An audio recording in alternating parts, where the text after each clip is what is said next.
jana walikweje, mwaka jana walikweje, mwaka juzi walikweje. Hakumbuki hata ni nani aliyemleta mjini. Utasikia nako ningefanya nako kijijini, ningekuwa hivi. Huko kijijini wewe ungekuwa ujulikani mbele wala nyuma.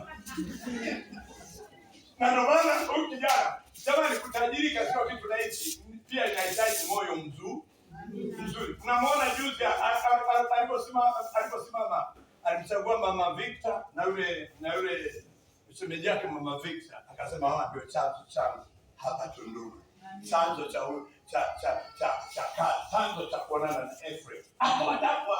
Ukiwa na shukrani utafika mbali.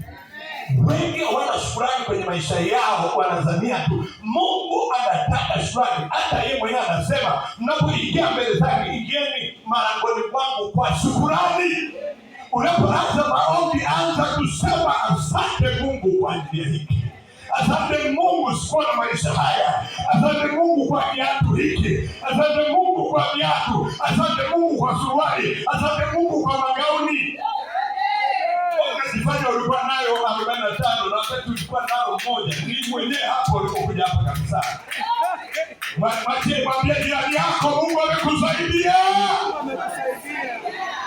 Haleluya. Piga Yesu makofi, glory to God.